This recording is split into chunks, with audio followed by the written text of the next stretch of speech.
দোকান না থাকলে আমরা খাবো কি, বাচ্চা কাচ্চাকে খাওয়াবো কি, চলবো কিভাবে, আমরা কোথায় যাবো, কি করে খাবো?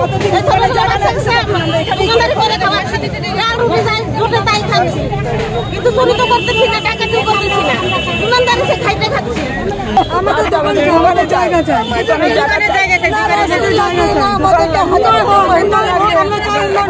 কিন্তু আমাদের দোকানে জায়গা চাই, কি করে খাবো আমরা?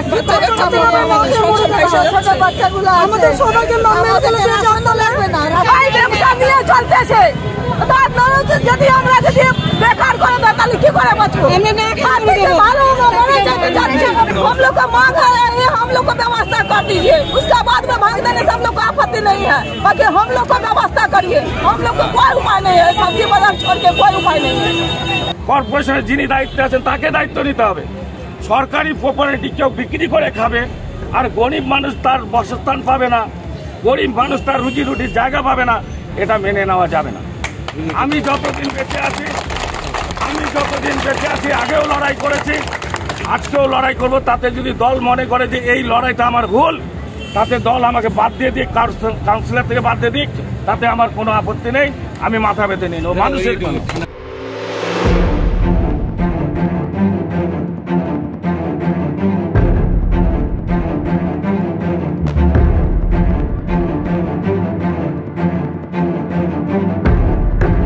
सिलीगुड़ी नगर निगम ने चंपासारी और निवेदिता रोड पर अतिक्रमण के खिलाफ अभियान चलाया है। सिलीगुड़ी नगर निगम के कर्मचारी मंगलवार सुबह सड़क और नालों पर कब्जा कर अवैध रूप से बनाई गई दुकानों को तोड़ने पहुंची, लेकिन नगर निगम के कर्मचारियों को चंपासारी मोड़ के पास सब्जी बाजार तोड़ने पर बाधाओं का सामना करना पड़ा। सिलीगुड़ी नगर निगम के मेयर परिषद और वार्ड नंबर 46 के पार्षद दिलीप बर्मन वहां उपस्थित हुए। पार्षद दिलीप बर्मन ने कहा कि सब्जी बाजार को उठाया नहीं जा सकता है, जिसके बाद पार्षद के नेतृत्व में व्यवसायियों ने आंदोलन शुरू कर दिया। इलाके में तृणमूल के झंडे तले एक रैली निकाली गई। इसके बाद नगर निगम के कर्मचारी सब्जी बाजार को खाली नहीं करा सके। बाद में निगम के कर्मचारियों ने निवेदिता रोड पर अवैध दुकान और निर्माण के खिलाफ अभियान चलाया और उसे ध्वस्त कर दिया। वहीं मेयर परिषद दिलीप बर्मन ने कहा कि सब्जी बाजार व्यवसायी वार्ड नंबर 46 के निवासी है, उन लोगों को उच्छेद नहीं होने दूंगा, पहले उन लोगों के लिए विकल्प व्यवस्था करनी होगी। डेवलपमेंट করা যাবে না। আর তারপরে হচ্ছে যে সরকারের যদি জমি না থাকতো বা তাহলে একটা কথা ছিল, যেটা আমি বারংবার বলে আসছি যে সরকারি জমি এই জায়গায়, তো সেই জমিগুলোকে একবার করে সরকারের যতটুকু লাগবে লাগুক, তাতে আমাদের কোনো আপত্তি নেই। তারপরেও প্রচুর জায়গা থাকবে, সেই জায়গাতে কেনাদের ব্যবসার জায়গার ব্যবস্থা করে দেওয়া এবং সেখানে যদি দেখা যায় সরকারের কিছু রেভিনিউ দরকার আছে, এই দোকানদাররা দিতে বাধ্য। এবার আপনারা ভাবতে পারেন গুরুম বস্তি ভাঙলো, এটা ভাঙতে দিলেন না। গুরুম বস্তির ব্যাপারটা টোটাল আলাদা। গুরুম বস্তির টোটাল দোকান রাস্তাটাকে দোকান বানিয়ে ফেলছে এবং সেখানে যারা আছেন সেটা তাদের ম্যাটার, কিন্তু রাস্তা বন্ধ করে কোনো ব্যবসা করা যাবে না। কিন্তু তার সাথে সাথে ব্যবসাদারদেরকেও আমাদেরকে দেখতে হবে, কারণ ব্যবসাদাররা আমার এলাকার, আমি কিন্তু 46 নম্বর ওয়ার্ডের কাউন্সিলর, আর এই ওয়ার্ডটা হচ্ছে 45 আর 2 নম্বর ওয়ার্ডের মধ্যে পড়ে। তো 2 নম্বর ওয়ার্ড বা 45-এর মধ্যে পড়ে, কিন্তু লোকগুলো তো আমার, তাদের ভরণ পোষণের দায়িত্ব তো আমার। আমি রাজনৈতিক নেতা হয়েছি, কাউন্সিলর হয়েছি, তাই বলে যদি জেতার পরে যদি মানুষের পাশে না থাকি, মানুষের পরিবারের কথা যদি না পাশে না থাকি, তাহলে আমি কিসের কাউন্সিলর, কিসের নেতা? আজকে জনসাধারণ আমাকে ভোট দিয়ে জিতানোর একটাই তো কারণ, তার পাশে থাকবো। তো তার জন্য আমাকে তাদের হয়ে লড়াই করতে হবে এবং তাদেরকে একটা সময় দেওয়া হোক, আর যে সময়ের মধ্যে সরকার সেই জায়গাগুলোকে সরকারের যে প্রসেস আছে সেই প্রসেস মতো করুক, করে তাদেরকে ডিস্ট্রিবিউট করুক, তারপরে এই দোকানগুলো আমি বেঁধে আমি নিজে দায়িত্ব নেব। হ্যাঁ, আমি বলেছি, মেয়র বলেছে তুমি আমাকে বললে না। আমি বলছি দাদা অনেক রকম বলা হয়েছে, কিন্তু তারপরে আপনাকে মেসেজও করা হয়েছে, আপনি জানেন আমি কি ধরনের। কথা হচ্ছে যে পুনর্বাসন না দিয়ে এটা ভাঙা যাবে না। আর দিলীপ বর্মন একজন আছে যে সরকারি জমিগুলো খালি করে রেখেছে। আমি আজ কর্পোরেশন জিতে আসার পরে 11.5 বিঘা জমি আমি খালি করে দিয়েছি। সেই জমিটা তো আমার পৈতৃক সম্পত্তি না, বা আমার জন্য করিনি, তাহলে কর্পোরেশন এখনো অবধি সেই জমিগুলো নিজের অ্যাকোয়ারে নিল না কেন? আমি যেহেতু কর্পোরেশনে আছি, আমার দায়িত্ব 45 নম্বর ওয়ার্ডে 37টা বাড়ি ভাঙা পড়বে। সেই মানুষগুলো এখানে 30-40 বছর ধরে বসবাস করে, তাদের ভোটার থেকে আরম্ভ করে তাদের ইলেকট্রিক বিল থেকে আরম্ভ করে তারা সবই দেন। তো তারপরে তাদের বাসস্থানের ব্যবস্থাটা কী হবে? যার জন্য আমি তাদেরকে বলেছি, তাদেরকেও আমি কথা দিয়েছি, আপনাদের বাসস্থানের চিন্তা করতে হবে না, আমাদের কর্পোরেশন আছে, কর্পোরেশন এটা দায়িত্ব নিয়ে করে দেবে। কিন্তু ওই রাস্তা হবে, সব হবে, কিন্তু আগে তাদের ব্যবস্থাটা করে দিয়ে তো করতে হবে। আমি দায়িত্ব নিয়ে বলছি, জমি আমি করে দিচ্ছি, তারপরেও যদি লোকগুলো আগে ডিস্ট্রিবিউট না করে, তাদের সংসারের দিকে চিন্তা না করে, তার ছেলে মেয়ের দিকে চিন্তা না করে, তার ফ্যামিলির দিকে চিন্তা না করে যদি এইসব করা হয়, তার বিরোধিতা দিলীপ বর্মন হট টাইম করছে, করবে। এটা হচ্ছে 45। যারা দোকানদার আছে তারা হচ্ছে সব ছিচ্ছে। এই যে উনি একজন কত পূর্ণিমান কাজ করছে, ওর জন্য দোকান ভাঙতে আসবে, ওর জন্য মানে এই তো 30-35 হয়ে গেল। কালকে দিচ্ছি বলা হয়েছে দোকান ভাঙতে আসবে, আজকে 30 তারিখ বলছে আমাদের জায়গার ব্যবস্থা করে দিতে, জায়গা দিতে হবে। কিন্তু আমাদের 15 বছর লাগবে, তাছাড়া আমরা এখান থেকে উঠবো না, আমরা ভাঙতেও দিব না। সবার মধ্যে বক্তব্য, আমারও ওই বক্তব্য, আমরাও গরিব মানুষ সবাই, আমরা চাই আমাদের অন্য বস্ত্র এখান থেকে সেইটা যাতে এটার মধ্যে 7 জনের সঙ্গে ফোন করে গেলে আমরা কি করে বাঁচি?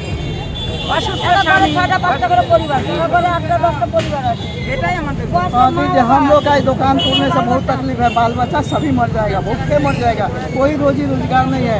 इसी तरह कुछ दिन पहले भांगचूर हुआ तो हम लोग आकर के रोड पर सो गए, ठीक है हम लोग का मार दीजिए, लेकिन उस समय में हम लोग का भाई बहन सब मिल करके सहयोग दिए, थोड़ा जगह दिए, हम लोग उसी जगह पर पालन पोषण अभी कर रहे हैं। लेकिन ऐसा मत कीजिए, हम लोग का कहीं शरण दीजिए, हम लोग का पैसा भी नहीं चाहिए, कहीं हम लोग का व्यवसाय करने का शरण दीजिए। আমাদের রুজি রোজগার, ছেলে পেলে, বাচ্চা কাচ্চা সব এরপরেই মানুষ। এখন ওনারা আজকে ভাঙতে আসছে, নোটিশ দিচ্ছে, পরশুদিন কর্পোরেশন থেকে বলে নোটিশ পাঠাইছে যে আজকে পরশুদিন মানে নোটিশ লাগিয়ে দিয়ে গেছে কালকে যে দোকান আজকে ভাঙবে। কিন্তু আমাদের আন্দোলনে নামছে, আমরা দোকান ভাঙতে দিব না। আমরা কি করে খাবো, কোথায় যাবো? যদি তারা ভাঙতেই চায়, আমাদের যত দোকানদার আছে, আমাদের বাচ্চা কাচ্চা আছে, সবাইকে মেরে ফেলে দোকান উচ্ছেদ করে দিক, আমাদের আফসোস থাকবে না, আমরা কিছু করবো না। একদম কি আমাদের জায়গা দিতে হবে, আমাদের যতটুকুই হোক আমাদের আমাদের হচ্ছে পুনর্বাসন দিতে হবে, যাতে আমরা রুজি রোজগার আমাদের চলে। আমরা বেশি চাচ্ছি না, আমাদের অল্প করে দিই, যাতে আমরা এর পরবর্তীতে আমরা কিছু রুজি রোজগার ছেলেপেলে নিয়ে করে যেতে পারি। 148টা দোকান আমাদের আছে, আজকে সবাইকে সরাচ্ছি, কিন্তু আমরা সরাতে দিব না। আমরা কি করে খাবো, কোথায় যাবো? উনি বলেছেন যে আমি আছি তোমাদের পাশে, তোমরা আমাদের পাশে ছিলা, আমরা তোমাদের পাশে আছি। ওনারা যদি ভাঙতে আসে, আগে আমার করতে হবে ক্ষতি, তারপরে তোমাদের তার আগে পারবে। আমাদের আস্থা দিতে ওনার পাশে আমরা আছি, আমরা থাকবো, সবসময় থাকবো, এটাই আমাদের আশা। 25 বছর কাল দিতে আজকে ভাঙার অর্ডার দিয়ে গেছে, আমাদের কোন বছর চাই, তাছাড়া আমরা ভাঙতে দিব না।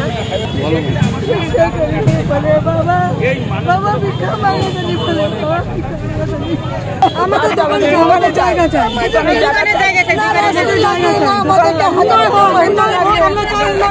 কিন্তু আমাদের দোকানে জায়গা চাই, কি করে খাবো আমরা? আমাদের সবাইকে জায়গা লাগবে না, আমাদের জায়গা চাই, আমরা কি করে খাবো?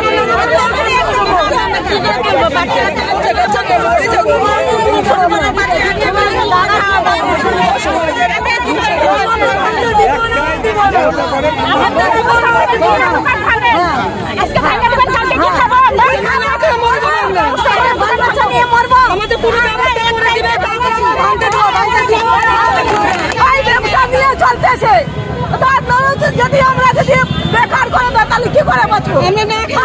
ভালো মারা যেতে যাচ্ছে, ভালো মারা যেতে যাচ্ছি। 35 साल से दुकान कर रहे हैं, छोटा छोटा लड़का बच्चा गोदी करके लेकर के कर रहा है, उठाने जा रहा है, तो क्या करेगा? इससे बढ़िया हम लोग मार दीजिए, एक दिन मर जाएंगे दुकान में ही, नहीं रहेंगे, नहीं कष्ट काटेंगे।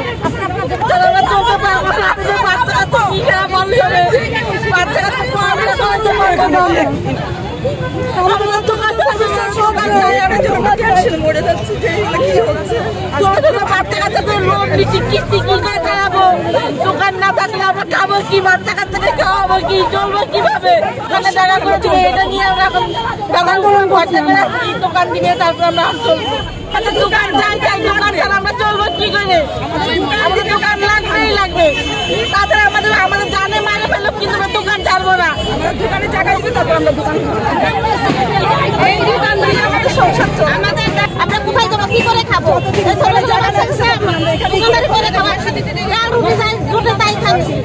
কিন্তু চুরি তো করতেছি না, ডাকাতিও করতেছি না, ইমানদারি সে খাইতে খাচ্ছি। উনি আমাদের বর্ষা দিয়েছে, ওনাদের বর্ষাই আছে। এটা কি আছে? দোকান ভাঙতে দিব না, দোকান ভাঙা হবে না। আমাদের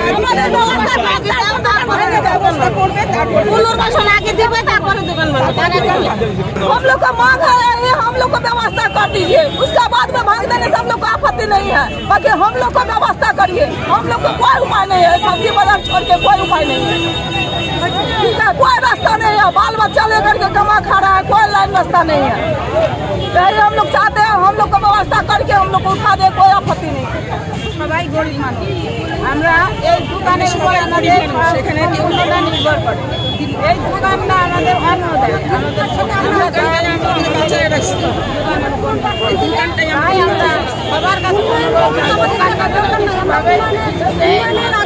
পুনর্বাসন চাই, উন্নয়ন হোক, আমরা চাই না উন্নয়ন হোক, উন্নয়নের কোনো আমাদের চাই পুনর্বাসন। আমাদের বাচ্চা কাচ্চা নিয়ে নাতিপুতি সব বাচ্চা কাচ্চা, এত বাচ্চা কাচ্চা নিয়ে আমরা কোথায় যাবো, কোথায় যাবো? ওইটাই আমাদের কথা। না দিলে আমরা দোকান করবো না। ভাইতে আসছে, কিন্তু আমরা ভাইতে দিচ্ছি না।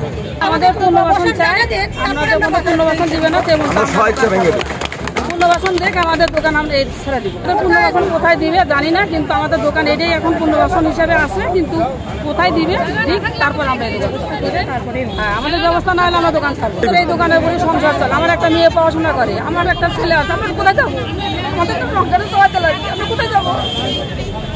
হঠাৎ করে 2 দিন হলে এলে কালকে দিচ্ছে নোটিশে বলছে আমাদের দোকান ভাঙতে, কারণ আমরা দোকান ভাঙবো না, আমাদের পুনর্বাসন না দেবো, আমরা দোকান ভাঙবো না। আমরা ছেলে মেয়েরা কোথায় যাবো? আমাদের দোকান যদি নাই থাকে তাহলে আমাদের তো রাস্তায় মুহূর্তে, আমরা মুহূর্তে রাজি আছি।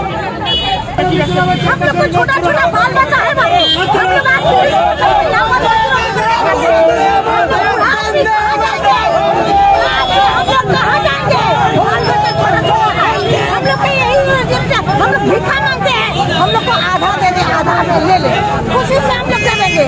हम लोग को आधा दे दे, 3 फुट दे दे, 3 फुट ले ले, हम लोग खुशी से दे देंगे। हम लोग खुशी से, हम लोग यही चाहते हैं। हम भिखा मांगते हैं, अचल प्रसाद से भिखा मांगते हैं बाबू, हम भिखा मांगते हैं, मेरा बाल बच्चा मर जाएगा, हम लोग का बाल बच्चा मर जाएगा बाबू, हम लोग मर जाएगा। हम लोग बुरा बुरी करके क्या खाएंगे, क्या करके खाएंगे बताइए? हम लोग भिखा मांगते हैं, हम लोग भिखा मांगते हैं। আমাদের বিনা নোটিশে জানা হঠাৎ আমাদের বলছে তোমাদের উচ্ছেদ করা হবে, কারণ নোটিশ দিচ্ছে আমাদের কাছে 29 তারিখে নোটিশ আছে, মানে গতকাল। আর নোটিশে অলরেডি ডিক্লেয়ার আছে 6-28, 1 মাস ডিস্টেন্সটা কী করে হয়? আমরা তো সব জেলা আমরা ভুল করতে পারি, এত বড় অফিসাররা কী করে ভুল করে? কোথায় পড়াশোনা করছে? আমরা পড়াশোনা করি না, তোরা সবজি আলা হয়েছে, ওনারা কোন স্কুলে পড়ছে? সে তোমার একটা ভুল নোটিশ আমাদের কালকে দিচ্ছে। আমি কে কী বলেছে আমি জানি না, আমি সেটা নিয়ে কোনো মন্তব্য করব না।